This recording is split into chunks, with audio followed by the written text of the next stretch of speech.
संबलपुर नामक एक गांव था। जहां हरिराम नाम का एक आदमी रहा करता था। हरिराम बहुत ही मेहनती व्यक्ति था। उसे जो भी काम मिलता वो उसे बड़ी लगन के साथ करता और जो पैसे मिलते उसे अपनी पत्नी सीता को लाकर देता। आज हरिराम ने मंडी में टमाटर का भाव पता किया तो पता चला कि टमाटर महंगे बिक रहे हैं। इसीलिए हरिराम मंडी से टमाटर बेचने के लिए ले आया और वो बाजार में टमाटर रखकर बेचने लगा। हरिराम के ही गांव के दो आदमी रमन और बर्मन वही काम करते थे जो हरिराम करता था। रमन ने जैसे ही हरिराम को टमाटर बेचते हुए देखा तो वो बर्मन से बोला, अरे बर्मन, देख रहे हो, हरिराम टमाटर बेचने के लिए लाया है। इसका मतलब है कि सब्जियों में सबसे अच्छे दाम टमाटर के ही चल रहे हैं। देख रहे हो ना कि कितने सुंदर सुंदर टमाटर बेच रहा है वो। हाँ रमन, देख तो रहा हूँ। तो फिर देर किस बात की, चलो हम भी मंडी से टमाटर लाकर बेचते हैं। फिर रमन और बर्मन भी मंडी से टमाटर लाते हैं और हरिराम की दुकान के सामने ही बैठकर टमाटर बेचने लगते हैं। वो लोग हरिराम के टमाटर से 1 रुपया कम में टमाटर बेच रहे थे। ग्राहकों की भीड़ उनके यहाँ ही लग जाती है। हरिराम इस बात से बहुत परेशान था, परंतु वो कर भी क्या सकता था। शाम को हरिराम अपने टमाटर बेचकर घर पहुंचा, जहाँ उसकी पत्नी सीता उसका इंतजार कर रही थी। उसे देखते ही सीता बोली, आ गए आप? हाँ सीता, और मुझे बहुत भूख भी लगी है। अरे खाना वाना छोड़ो, पहले ये बताओ कि आज पैसे कितने कमाए हैं तुमने? क्या बताऊं सीता, तुम्हें तो पता है कि रमन और बर्मन हमेशा वही काम करते हैं जो मैं करता हूं। आज भी उन्होंने मेरी दुकान के सामने दुकान लगा ली और फिर मैं ज्यादा टमाटर बेच ही नहीं पाया। ये लो, 200 रुपए ही मिले हैं आज टमाटर बेचकर। तुम्हारा तो रोज का ही बहाना है ये। सभी लोग अच्छा खासा पैसा कमाते हैं, पता नहीं तुमसे ही क्यों नहीं बनता। इतने से पैसों में भला मैं कैसे घर चलाऊंगी? देखते नहीं हो गांव की बाकी औरतों को, अरे वो कितने सुंदर सुंदर कपड़े और गहने पहनती हैं, और एक मैं हूँ कि कई सालों से कोई नई साड़ी खरीदी ही नहीं है। ना जाने कब मेरी किस्मत चमकेगी और मुझे भी ये सब कुछ मिलेगा। मैं तुम्हारा मूड ठीक करने के लिए ऐसा करता हूँ कि दाल चावल बना देता हूँ, वो भी तड़के वाली दाल। हरिराम किचन में जाता है और तड़के वाली दाल और चावल बनाकर ले आता है। दोनों मिलकर खाना खाते हैं। खाना बहुत ही स्वादिष्ट बना था, इसीलिए सीता का मूड भी ठीक हो जाता है।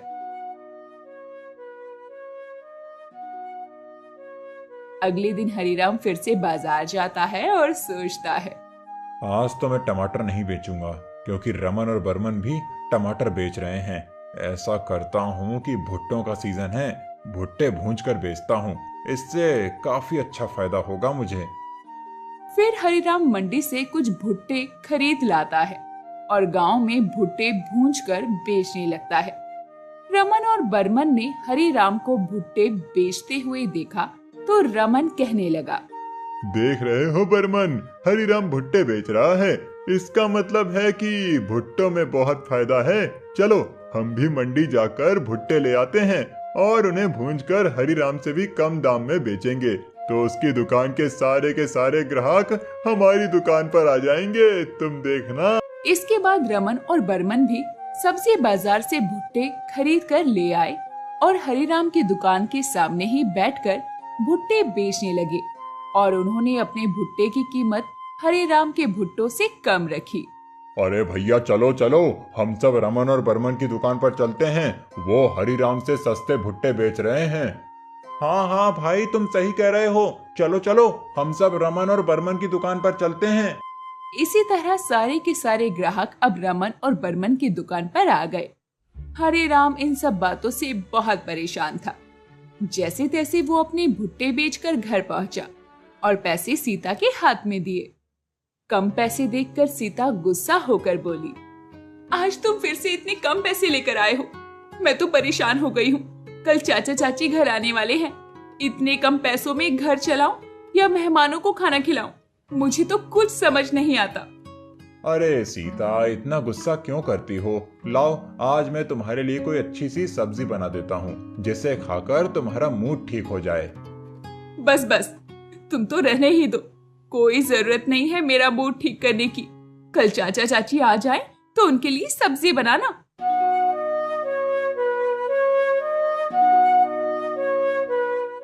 अगले दिन हरिराम के चाचा चाची उससे मिलने आते हैं।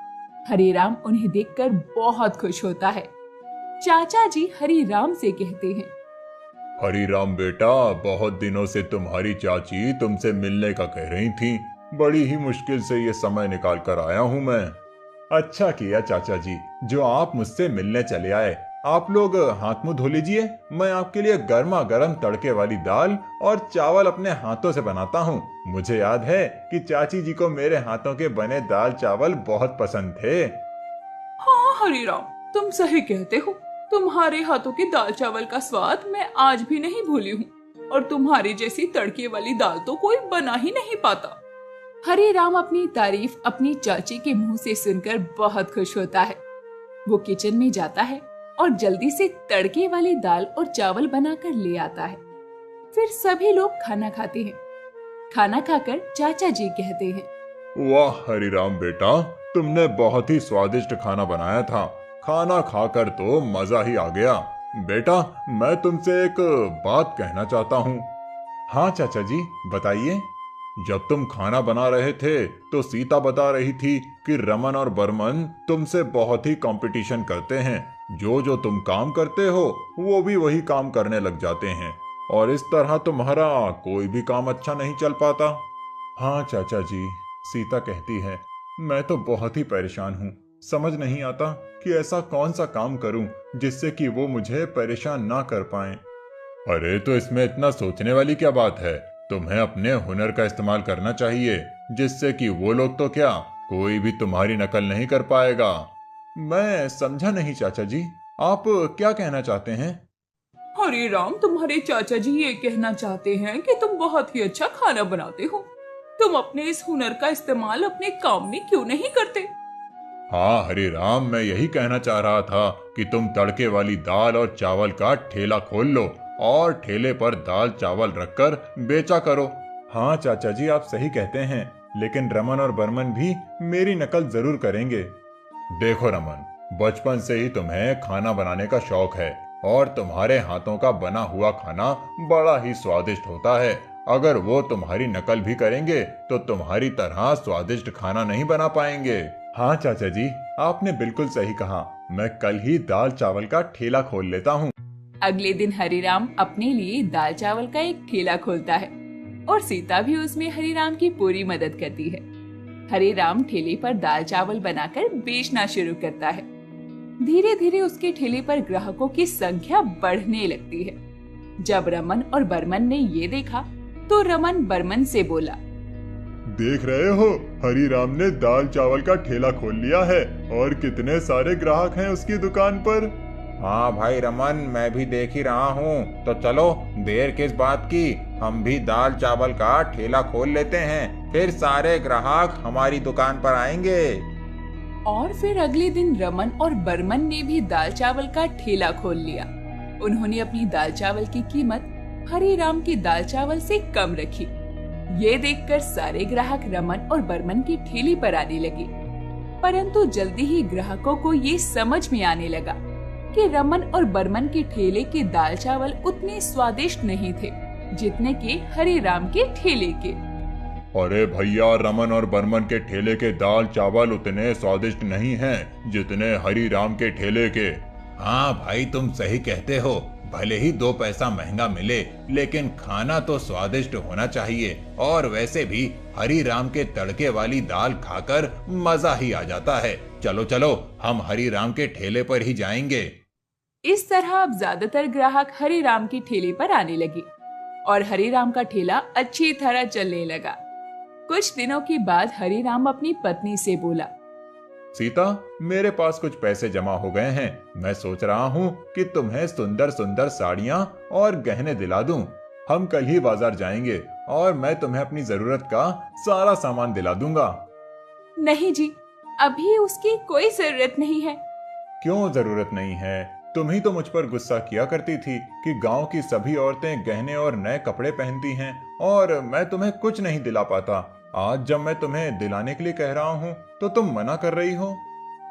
अजी, मैं सोच रही थी कि हम अपनी दाल चावल के ठेले को थोड़ा बड़ा कर लेते हैं। वहाँ हम एक ढाबा बना लेते हैं ताकि जो लोग आते हैं उन्हें बैठकर खाने के लिए जगह भी मिले। इस तरह हमारा ढाबा थोड़ा ज्यादा चलेगा और थोड़ा ज्यादा पैसा आएगा।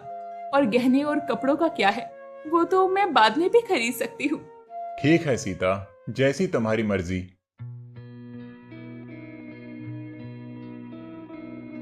अगले दिन से हरिराम और सीता दोनों ही ढाबा बनाने के काम में लग जाते हैं। जल्दी ही हरिराम की तड़के वाली दाल और चावल का ढाबा बनकर तैयार हो जाता है। ढाबे के बनने के साथ साथ ग्राहकों की संख्या भी बढ़ने लगती है। अब तो आते जाते हर कोई वहाँ पर रुककर खाना खाया करता। रमन और बर्मन ये देखकर बहुत परेशान हो रहे थे।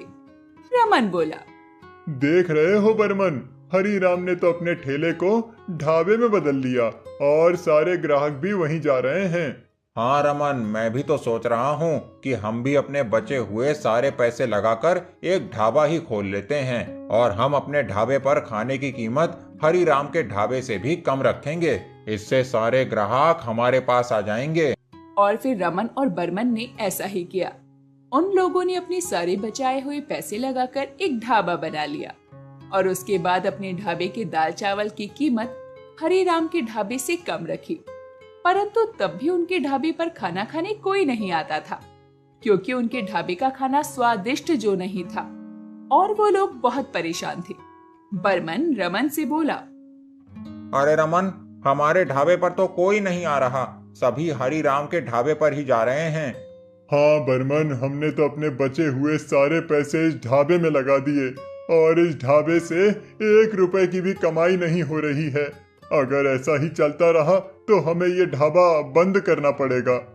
जहाँ एक तरफ रमन और बर्मन के ढाबे पर कोई नहीं आ रहा था, वहीं दूसरी तरफ हरिराम के ढाबे पर ग्राहकों की बहुत भीड़ लगी रहती थी। अभी कुछ ही दिन बीते थे कि हरिराम के पास इतने पैसे आ गए कि उसने अपने ढाबे को और बड़ा कर लिया। अब तो हरिराम की पत्नी बहुत सारे जेवर और बहुत सुंदर सुंदर साड़ियां पहना करती थी और पैसा आने के साथ साथ हरिराम ने अपने ढाबे पर लाइटिंग की व्यवस्था भी करवाई और तरह तरह के सुंदर बर्तन भी खरीद लिए। हरिराम का ढाबा अब एक बहुत सुंदर रेस्टोरेंट में बदल चुका था और दूसरी तरफ रमन और बर्मन का ढाबा बंद हो चुका था। रमन और बर्मन के पास अपना घर चलाने के लिए भी कोई पैसा नहीं था। एक दिन रमन और बर्मन हरिराम के ढाबे पर पहुंच गए और रमन हरिराम से बोला, हरिराम भैया, हमें माफ कर दो। हमने हमेशा ही आपसे जलने के चक्कर में आपकी नकल की और आपको परेशान किया, परंतु अब हम समझ चुके हैं कि हम आपकी बराबरी कभी नहीं कर सकते। हरिराम भैया, आपका ढाबा तो इतना बड़ा हो गया है कि इसमें बहुत सारे नौकरों की जरूरत है। हमें भी नौकरी पर रख लो ताकि हमारे घर का भी खर्चा चल सके। हरिराम भैया, हमें माफ कर दो। हम दोनों आपसे माफी मांगने आए हैं और हमें माफ करके अपने ढाबे पर नौकरी दे दो।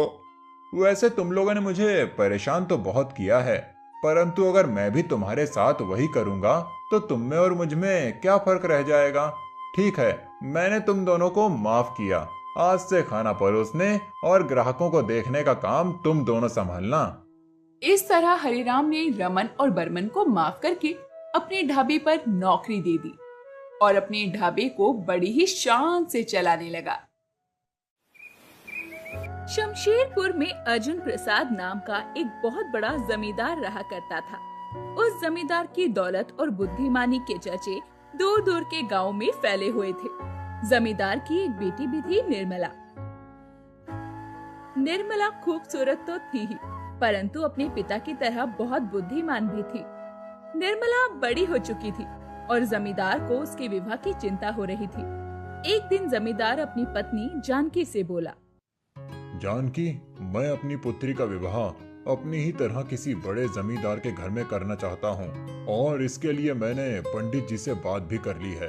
पंडित जी बता रहे थे कि पड़ोस के गांव के जमींदार अमृतलाल का भी एक बेटा है मैंने उन लोगों को बुला लिया है, तो तुम नाश्ते और खाने का प्रबंध कर लो। जी सब हो जाएगा। अर्जुन प्रसाद की पुत्री निर्मला ये सब पीछे खड़े होकर सुन रही थी। अपने पिता के जाने के बाद निर्मला अपनी माँ से बोली, माँ, मुझे किसी अमीर लड़के से शादी नहीं करनी, बल्कि मैं तो एक समझदार, मेहनती और आत्मसम्मान से भरे युवक की तलाश में हूँ। आप पिताजी से कहिए ना, मुझे अपना वर चुनने का अधिकार दें। बेटा, तुम तो जानती हो कि तुम्हारे पिताजी का नेचर कितना गुस्सैल है। अगर उन्होंने फैसला ले लिया है तो वो किसी की नहीं सुनेंगे। और फिर तुम तो उनकी एकलौती संतान हो। वो तुम्हारा विवाह किसी भी गरीब परिवार में नहीं होने देंगे, बल्कि वो किसी बहुत ही अमीर और संपन्न परिवार में ही तुम्हारा विवाह करेंगे। इसीलिए तुम इन सब के बारे में मत सोचो और अपने विवाह की तैयारी करो। निर्मला की माँ ऐसा कहकर वहाँ से चली जाती है। निर्मला भी उदास होकर अपने कमरे में आ जाती है। तभी निर्मला की नौकरानी, जो कि उसकी अच्छी सहेली भी थी, उसके पास आती है और कहती है, निर्मला दीदी, आपको इतना उदास नहीं होना चाहिए। नहीं शीला, मैं किसी भी कीमत पर उस लड़के से शादी नहीं करूंगी जिसे मैं पसंद नहीं करती। तुम तो मेरी सहेली हो ना, तुम तो मुझे अच्छी तरह से जानती हो। अब तुम ही बताओ कि इससे बचने का कोई तो उपाय होगा ना। दीदी, इससे बचने का एक ही उपाय है, आप यहाँ से भाग जाओ। निर्मला को शीला की ये बात जम गई। निर्मला शीला की मदद लेकर अपने कमरे की खिड़की से बाहर कूद गई और वहाँ से भाग गई। निर्मला भागते भागते काफी आगे निकल चुकी थी। वो काफी थक गई थी और पेड़ के नीचे बैठकर आराम करने लगी। तभी वहाँ दो बदमाश आए। उन्होंने निर्मला को पेड़ के नीचे बैठा हुआ देखा और एक बदमाश ने दूसरे से बोला, देख रहे हो भाई, इतनी सुंदर लड़की है और इस घने जंगल में बिल्कुल अकेली। चलो इसे पकड़कर शहर ले चलते हैं और इसे बेच देते हैं। निर्मला ने उन दोनों की बातें सुन ली। वो दोनों बदमाश निर्मला की तरफ लपके। निर्मला तेजी में वहाँ से भागी। भागते भागते निर्मला एक गांव में पहुंची। सामने उसने देखा कि एक नवयुवक खेतों में हल चला रहा था। निर्मला उसके पास पहुंची और बोली, मुझे बचा लीजिए प्लीज, मुझे इन बदमाशों से बचा लीजिए। उसके बाद उस युवक ने दोनों बदमाशों की खूब पिटाई की और उन्हें वहां से भगा दिया। फिर उसने निर्मला से पूछा, आप कौन हैं और यहाँ कैसे आई? निर्मला ने मन ही मन सोचा, अगर मैं इसे सब कुछ सच बता दूंगी कि मेरे पिता एक अमीर व्यक्ति हैं, तो ये तुरंत ही मुझे अपने पिता के पास ले जाएगा। और फिर निर्मला बोली, मेरा नाम कंचन है। मेरे माता पिताजी की मृत्यु बचपन में हो गई थी और सौतेली माँ मेरी शादी एक बूढ़े से कर देना चाहती थी, जिस वजह से मैं भागकर यहाँ आ गई। अकेले होने के कारण रास्ते में इन बदमाशों ने मेरा पीछा किया। मैं बड़ी मुश्किल से अपनी जान बचाकर आपके पास आई हूँ। मुझे यकीन है कि आप एक अच्छे व्यक्ति हैं। कृपया आप मुझे शरण दे दीजिए, वरना मुझे आत्महत्या करनी पड़ेगी। अरे नहीं नहीं, इसकी कोई जरूरत नहीं है। तुम मेरे साथ मेरे घर चलो। किशोर निर्मला को अपने घर पर ले जाता है। किशोर के घर में उसकी एक बहन भी थी। वो निर्मला को देखकर बहुत खुश हुई। किशोर ने निर्मला के बारे में सारी बात बताई।